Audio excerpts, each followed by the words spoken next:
Hello everyone, welcome to Aditya classes. और अबे यार, इलेक्ट्रिसिटी में टॉपिक का डिस्कशन को हम लोग और आगे बढ़ाते हैं, ठीक है। चलो और आगे बढ़ाते हैं इलेक्ट्रिसिटी में डिस्कशन को। तो हम लोग कर रहे थे factors affecting resistance of conductors, ठीक है। तो रेजिस्टेंस ऑफ कंडक्टर को कौन कौन से चार फैक्टर इफेक्ट कर रहा था वो लिख दे। पहला था मेरा length of the conductor, length of conductor, ठीक है। दूसरा मेरा क्या था? Cross section area. दूसरा मेरा क्या था?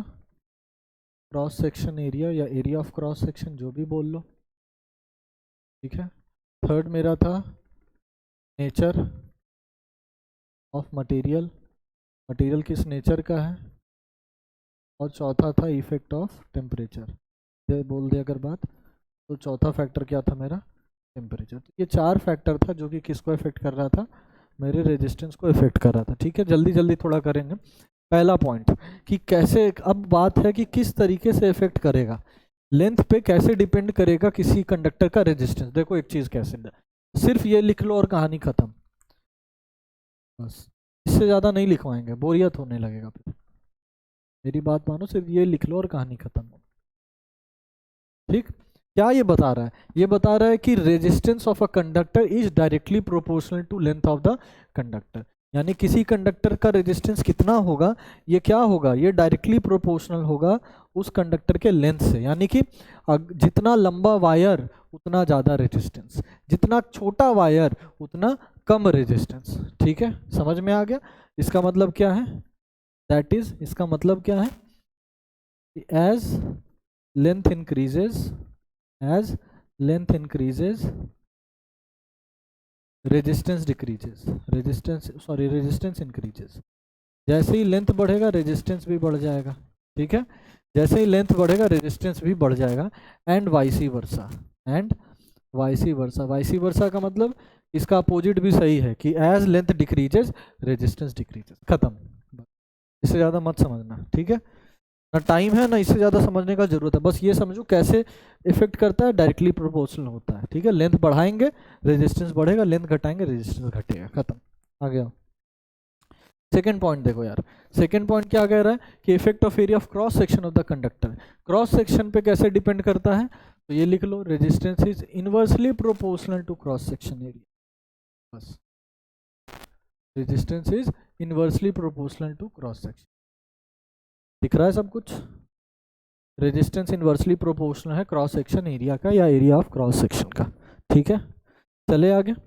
यानी यहाँ पे क्या क्या ऐसा क्या है कि यहाँ पे एरिया, क्रॉस सेक्शन एरिया जैसे जैसे बढ़ाएंगे रेजिस्टेंस वैसे वैसे घटेगा, और यहाँ क्रॉस सेक्शन एरिया को जैसे जैसे घटाएंगे रेजिस्टेंस वैसे वैसे बढ़ेगा, ठीक है। इससे ज़्यादा नहीं लिखो। थर्ड पॉइंट आओ। थर्ड पॉइंट क्या लिखना है? कह रहा है कि नेचर पे कैसे डिपेंड करता है। अरे भाई, जिस मटेरियल, अलग अलग मटेरियल का रेजिस्टेंस अलग अलग होता है, अलग अलग मटेरियल का रेजिस्टेंस अलग अलग होता है, इसलिए मटेरियल पे भी डिपेंड करता है। तो इसमें बस एक लाइन लिख दो, as resistance changes, resistance changes मत लिखो, resistance is different for different materials, different. तो रेजिस्टेंस क्या होता है? अलग अलग मटेरियल के लिए अलग अलग होता है। लिख लो ये वाला पॉइंट,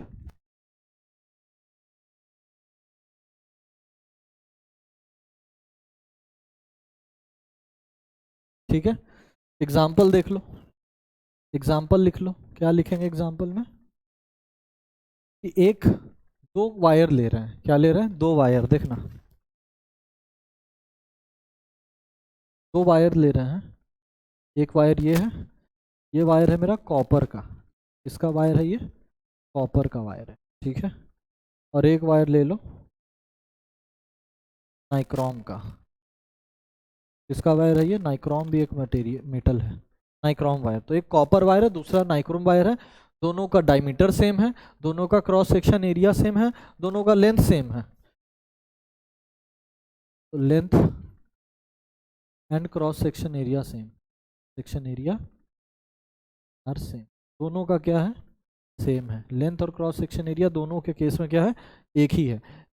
चेंज क्या कर रहा है, मटेरियल चेंज कर रहा है। ये कॉपर का है, ये नाइक्रोम का है। अब समझना, कॉपर के रिस्पेक्ट में नाइक्रोम वायर में जितना रेजिस्टेंस मिलेगा ना, वो 60 टाइम्स मोर मिलता है। कितना? 60 टाइम्स। तो resistance in nichrome wire is 60 times more than resistance in copper wire.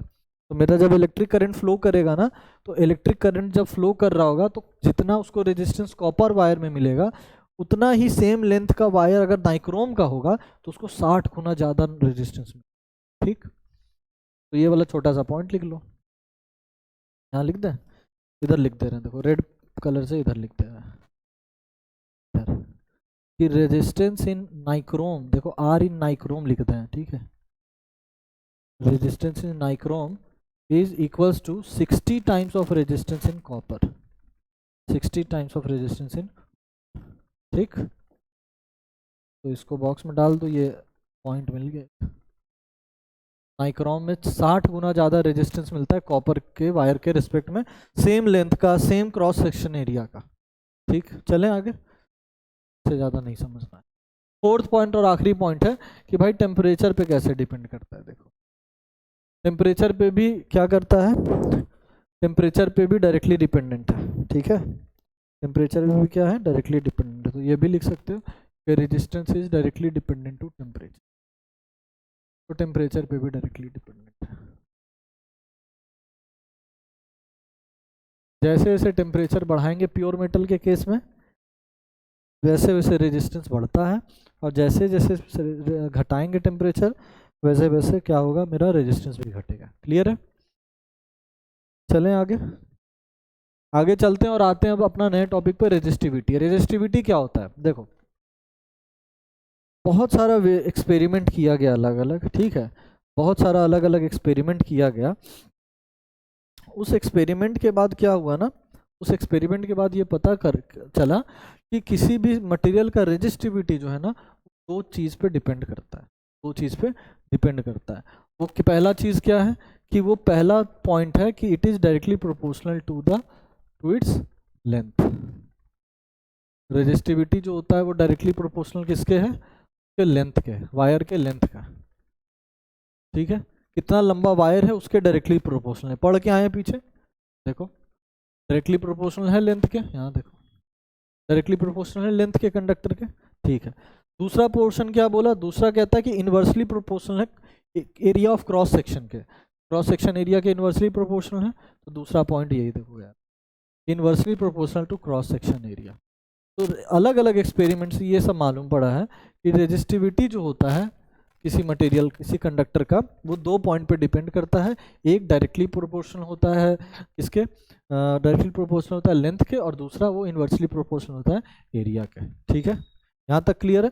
अगर पहले स्टेटमेंट को न्यूमेरिकली लिखें, if we write the first statement in numerical form, in mathematical form, तो पहले स्टेटमेंट को इस तरीके से लिख रहे हैं, resistance is directly proportional to length, लिख सकते हैं।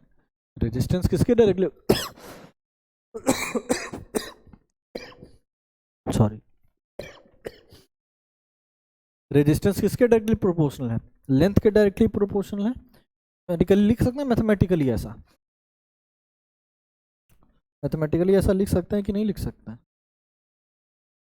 तो इक्वेशन नंबर 1 बन गया ये, ठीक है। इक्वेशन नंबर 2 बनाओ यहीं से। ये भी दूसरे स्टेटमेंट को कैसे लिख सकते हैं? देखो पहला स्टेटमेंट का ये हो गया, दूसरा स्टेटमेंट क्या है, इनवर्सली प्रोपोर्शनल है क्रॉस सेक्शन एरिया के, भाई ये दूसरा इक्वेशन बन गया। तो पहला स्टेटमेंट को न्यूमेरिकली लिख दिए और दूसरे स्टेटमेंट को भी न्यूमेरिकली लिख दिए। पीछे भी पढ़ के आए हैं इफेक्ट में, तो पीछे भी पढ़ के आए। चलो आओ अब आगे, तो इधर ही कर लो।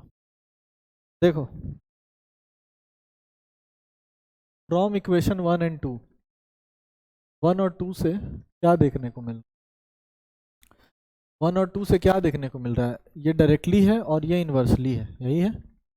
और ये चीज़ हम बता चुके हैं कि कभी भी बउआ अगर इन्वर्सली प्रोपोर्शनलिटी का साइन हटता है, उसकी जगह अगर इक्वल टू लेके आते हैं, तो वहाँ उसके साथ में क्या आता है, एक कांस्टेंट टर्म आता है। तो यहाँ वो कांस्टेंट टर्म है रो, कांस्टेंट टर्म क्या है यहाँ, वो रो,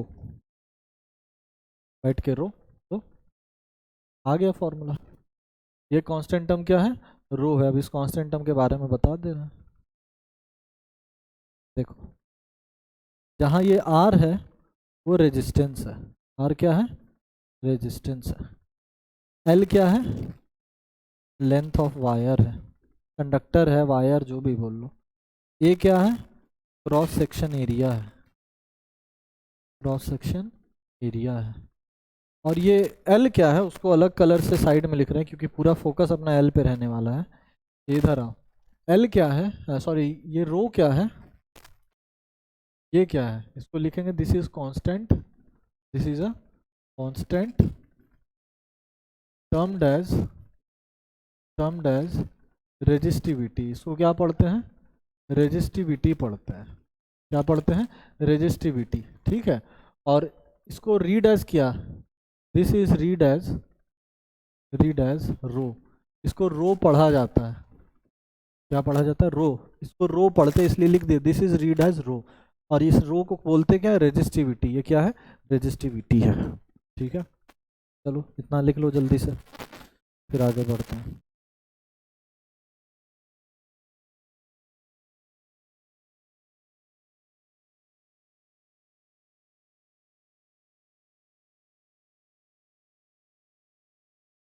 ठीक है, चलो आगे चलें, आगे चलो, लिखो रेजिस्टिविटी को एक और नाम और से जाना जाता है, resistivity also known as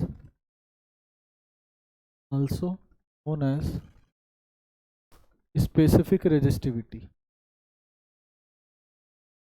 specific resistivity को स्पेसिफिक रेजिस्टिविटी भी बोला जाता है। कहीं मिल जाए तो कंफ्यूज मत हो जाना, स्पेसिफिक रेजिस्टिविटी। चलो इसका यूनिट निकाल लें, अभी अभी यूनिट भी निकाल सकते हैं। यूनिट क्या होगा रेजिस्टिविटी का, बताना जरा, निकाल के देखो भाई। आर बराबर रो एल ए बाई है, रो एल बाई ए, यही फॉर्मूला निकाले ना, यही फॉर्मूला डिराइव किए, R equal to rho L by A. हमको रो का यूनिट चाहिए, तो रो जरा रखना।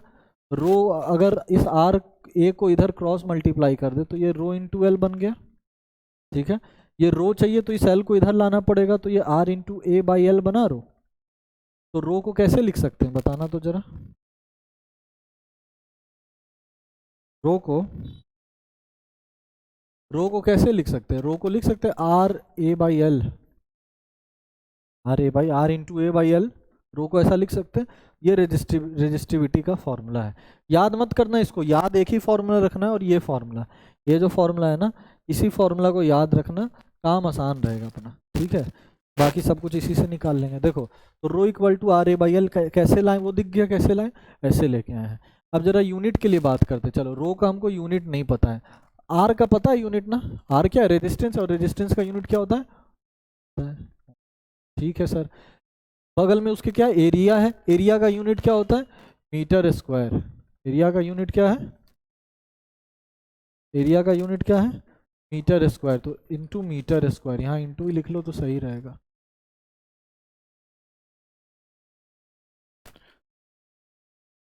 ठीक है। तो मीटर स्क्वायर है एरिया का यूनिट। और लेंथ का यूनिट क्या होता है, नीचे ऐसा यूनिट मीटर होता है। तो देखना 1 मीटर से 1 मीटर इसका कैंसिल हो गया, तो रो का यूनिट क्या आ गया, ओम मीटर आ गया।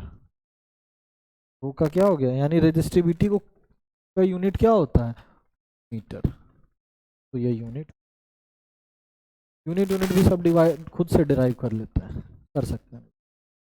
यूनिट हो गया ये ओम मीटर, क्लियर है। लिख लो जल्दी से, याद रखना वैसे तो, डायरेक्ट बार बार डिराइव थोड़ी ना करना है।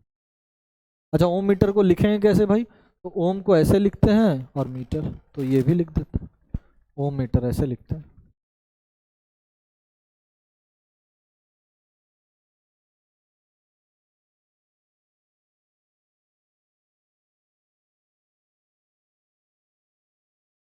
क्लियर है,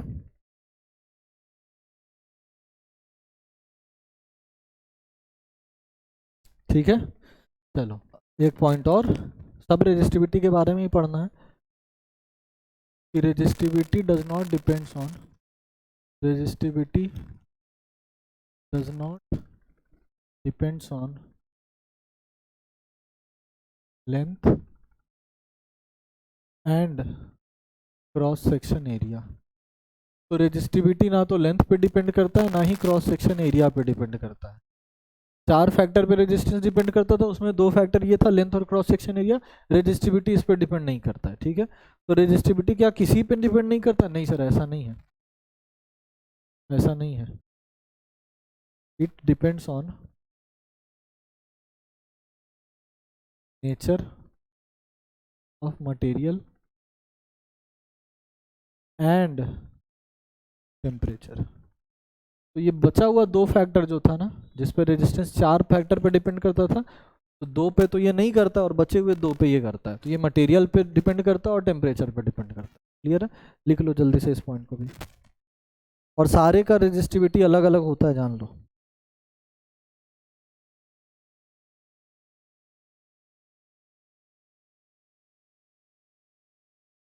ठीक, एग्जाम्पल के तौर पे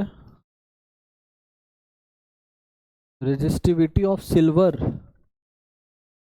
रेजिस्टिविटी ऑफ सिल्वर ये 1.6 इंटू 10⁻⁻8 ओम मीटर होता है, जहाँ तक इतना ही है। हाँ, इतना होता है रेजिस्टिविटी सिल्वर का, सबसे कम है अभी नोन में। और रेजिस्टिविटी ऑफ इबोनाइट, एक इबोनाइट मटेरियल होता है, ये इंसुलेटर होता है, इसका रेजिस्टिविटी 10⁻17 टू 10⁻18 ओम मीटर, ये रेजिस्टिविटी इबोनाइट का है। 15 to 17 होता है, 17 to 18 होता है, 17 लिख ओम मीटर। देख लो, 10⁻⁻8 ओम मीटर है रेजिस्टिविटी इसका, कितना कम है सिल्वर का रेजिस्टिविटी। और इबोनाइट है, ये एक इंसुलेटर है, इसका रेजिस्टिविटी देखो कितना ज़्यादा है, 10⁻17, बहुत हाई है, वेरी हाई। ठीक, तो और रेजिस्टिविटी जिसमें जितना ज़्यादा वो उतना उतना खराब गुड कंडक्टर, उतना खराब गुड कंडक्टर। ठीक है, तो सिल्वर को इसीलिए one of the best good conductor माना जाता है। क्यों? क्योंकि इसका resistivity one of the least है, सबसे कम में से आता है ये। और सबसे जो कहते हैं ना कि सबसे ज़्यादा इंसुलेटर, सबसे बड़ा इंसुलेटर कौन है, सबसे हाई इंसुलेटर, वह इबोनाइट। इबोनाइट क्यों सबसे हाईएस्ट में आता है? क्योंकि उसका रेजिस्टिविटी हाईएस्ट है, कितना है वो बता दिए। तो ये लीस्ट है, ये हाईएस्ट है। ठीक है, इसी तरह नाइक्रोम होता है, उसका भी रेजिस्टिविटी बहुत हाई होता है, नाइक्रोम वायर का भी। ठीक है, चलो हो गया, बहुत है इतना।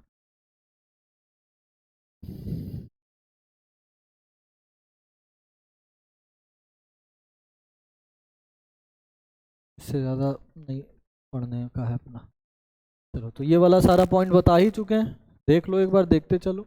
एसआई यूनिट क्या है? ओम मीटर है। लिखते कैसे ओम मीटर को? ऐसे लिखते हैं।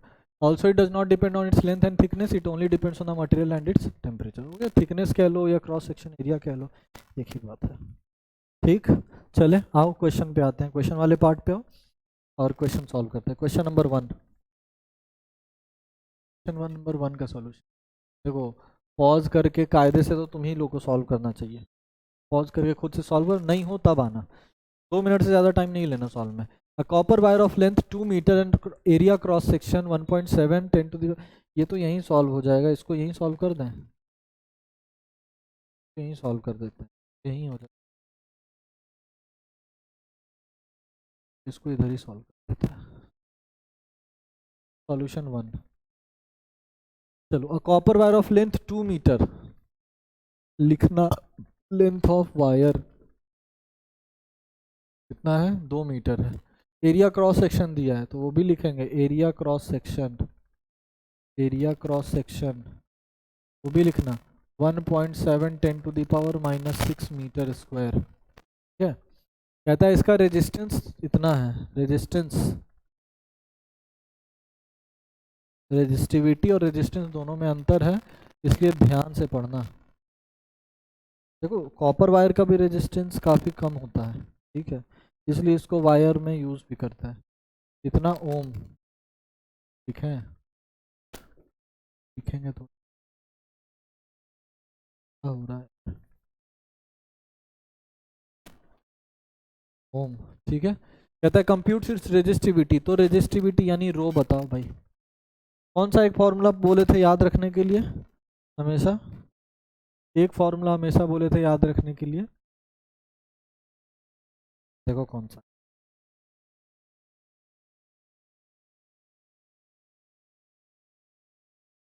बोले थे कि R equals to rho L by A, यही फॉर्मूला याद रखना।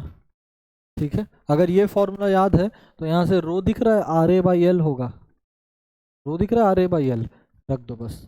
आर पता था 2 to 10 to the power -2 ohm into area, cross section area मालूम है 1.7 10 to the power -6 metre square, divide में लेंथ पता है कितना है 2 मीटर। कैलकुलेट करो और ख़त्म करनी। ये 2 से ये 2 कट गया सीधे सीधे, ये 10 का पावर -2 से ये 10 का पावर -6 कितना हो गया 10 का पावर -8, तो ये कितना बन गया 1.7 10 का पावर -8 ओम मीटर बन गया कि नहीं बन गया? बन गया। बोलोगे सर सर सर अभी आइए तो, ये आप गलत साबित हो गए सर। यहाँ तो 1.7 इंटू 10 टू द पावर 8 आ गया, यहाँ 1.6 इंटू 10 टू द पावर -8 है। बेटा ये 1 मीटर लेंथ के लिए है, ये सॉरी ये सिल्वर, ये तो सिल्वर के लिए है ना, ये तो सिल्वर के लिए निकला है। लेकिन ये सब भी बता देना, ये सिल्वर और एबोनाइट ये 1 मीटर लेंथ के लिए है। ठीक है, क्लियर है। तो कॉपर वायर का देखो निकल गया रेजिस्टिविटी जो निकालना था, और कॉपर वायर का रेजिस्टिविटी करीब 1.69 होता भी है।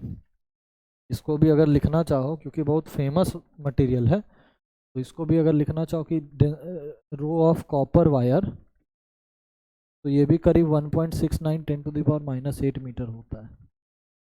ठीक है, और वैसे भी लेंथ पे डिपेंड भी नहीं करेगा, तो चाहे जितना लंबा रख लो, 1 मीटर का कॉपर वायर ले लो, 2 मीटर का ले लो, 3 मीटर का ले लो, रेजिस्टिविटी तो सेम रहने वाला है। तो देखो वो यहाँ 1 मीटर का चाहे मान लो तब भी इतना आ रहा है, 2 मीटर का कॉपर वायर है तब भी वही आसपास में आ रहा है। ठीक है, क्लियर है।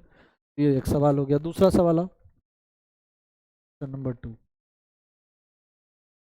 तो भी पॉज करके खुद ही सॉल्व करने की कोशिश करना।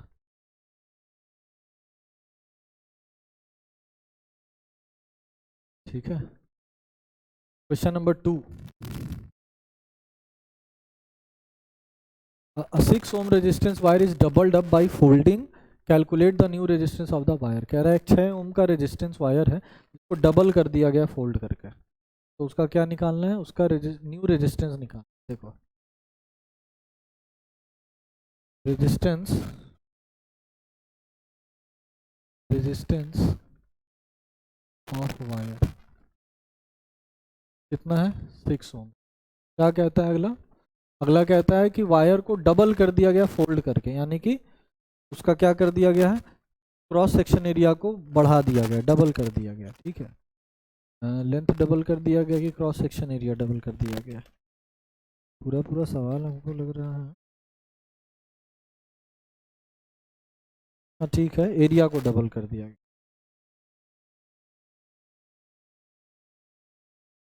एरिया को डबल कर दिया और लेंथ को घटा दिया। देखो क्या कह रहा है समझना, यहाँ समझना क्या कह रहा है। कह रहा है कि एक वायर था, ठीक है, एक वायर है, इसका हम एरिया दिखा दे रहे हैं, ये एक वायर है। ठीक है, इसको क्या कर दिया गया है, पढ़ना तो फिर से, इसको फोल्ड करके इसका जो थिकनेस है वो डबल कर दिया गया। तो अगर इसको फोल्ड कर देंगे, तो फोल्ड कर दिए तो इसका लेंथ आधा हो गया, पहले ये L लेंथ का था और अब इसका लेंथ क्या हो गया L/2 हो गया, लेकिन एरिया डबल हो गया। पहले इसका एरिया A था, अब इसका एरिया क्या हो गया, इसका डबल हो गया, 2 टाइम्स ऑफ A हो गया। समझ रहे हो क्या हो रहा है यहाँ पे? कह रहा है फोल्ड करके डबल कर दिए, डबल क्या कर दिए, एरिया को डबल कर दिया, लेकिन लेंथ तो आधा हो गया, तो लेंथ आधा हो गया। तो यहाँ याद रखना क्या क्या सवाल कैसे दिया है, ये चीज़ ध्यान रखना। तो सबसे पहले तो एक बात बताओ, आर बराबर फॉर्मूला होता है रो एल बाई ए। हाँ सर। 6 ओम दिया है, हाँ सर, रो एल बाई ए। बाकी तो कुछ भी नहीं मालूम है, लेकिन इतना मालूम है ना कि इसी वायर को डबल किया गया है, और अगर वायर चेंज नहीं हुआ तो उसका रेजिस्टिविटी तो सेम होगा, क्योंकि रेजिस्टिविटी ना तो लेंथ पे डिपेंड करता है ना एरिया पे डिपेंड करता है, तो रेजिस्टिविटी नहीं बदलने वाला है, रेजिस्टिविटी सेम रहने वाला है। तो रेजिस्टिविटी 6A/L हो गया, बताओ हाँ कि ना? रेजिस्टिविटी 6A/L हो गया, और ये रेजिस्टिविटी फिक्स रहने वाला है नए फोल्डिंग के बाद भी। यहाँ क्या लिखेंगे, आफ्टर फोल्डिंग, क्या लिख देंगे यहाँ पे, तो यहीं से पार्ट चालू हो रहा है, after folding it, after folding it. Folding के बाद क्या हो गया, लेंथ क्या हो गया वायर का, लेंथ हो गया आधा L/2, और एरिया क्या हो गया वायर का 2 टाइम्स ऑफ है, दुगना हो गया ना, दुगना हो गया 2 टाइम्स ऑफ है। अब जरा रेजिस्टिविटी बताना, R into A by L, यही होता है। या रेजिस्टेंस बताओ ना, रेजिस्टेंस का फॉर्मूला हम लोग बार बार बोल रहे हैं, पढ़ रहे हैं, तो R equals to rho L by A, यही होता है। रेजिस्टेंस हमको ये न्यू वायर का निकालना है, तो R डैश लगा दें। न्यू वायर क्या, वायर का थिकनेस और लेंथ चेंज हो गया, रेजिस्टेंस बदल जाएगा जहां थिकनेस और लेंथ चेंज हुआ।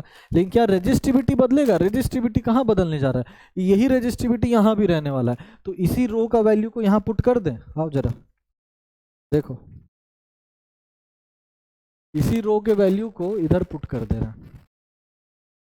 ध्यान से देखते चलना। इसी रो के वैल्यू, इस रो के वैल्यू को यहाँ पुट कर रहे हैं। R डैश इक्वल्स टू रो के बदले में क्या है 6a बाई एल, देखो ये रो के बदले में आया है, इंटू एल, और नीचे में डिवाइड में क्या है ए क्या 2a, ये 2a होगा ना, तो 2a होगा 2a, ठीक है, समझ में आ गया 2, ठीक है आ गया। अब जरा बताना तो R डैश, ये L से L कैंसिल हो गया, L से L भी कैंसिल हो गया। अच्छा एक चीज़ और, अरे ये भी तो L/2 होगा, क्या हम कर रहे हैं, ये भी तो L/2 होगा, लेंथ तो आधा हो गया ना, तो जो जो लेंथ है वो रखोगे ना, मेरा भी दिमाग पता नहीं कहाँ जा रहा है, L/2, ठीक है। तो L से L कैंसिल हो गया, A से A कैंसिल हो गया। अच्छा एक बात बता, अब क्या बना, ऊपर में 6 बचा और नीचे में क्या बचा, ये 2 नीचे आ जाएगा, देखना ये 2 पहले से नीचे था और ये 2 भी नीचे आ गया, तो R डैश कितना हो गया 6/4, यानी R डैश कितना हो गया 3/2, यानी R डैश कितना हो गया 1.5 ओम। बोलो, देख लो, क्लियर है। तो फाइनल रेजिस्टेंस, न्यू रेजिस्टेंस क्या हो गया वायर का 1.5 ओम। क्या रेजिस्टिविटी चेंज होता है वायर का लेंथ और थिकनेस बदलने से? नहीं होता है, वो सेम रहा, इसलिए रेजिस्टेंस बदल गया। और हम लोग पढ़ के भी आए हैं कि भाई चेंज करता है, नेचर पर डिपेंड करता है, ठीक है। नहीं समझ में आया तो एक बार फिर से वीडियो देखना और समझने की कोशिश करना, आसान है। ये सवाल तो बहुत आसान था, दूसरा सवाल बहुत पॉपुलर क्वेश्चन है, इसलिए आते रहता है, वो बहुत पॉपुलर क्वेश्चन है इसलिए आते रहता है। चलो इस वीडियो को यहीं तक रखते हैं, बाकी आगे का अगले क्लास में देखेंगे, तब तक के लिए थैंक यू, जय हिंद।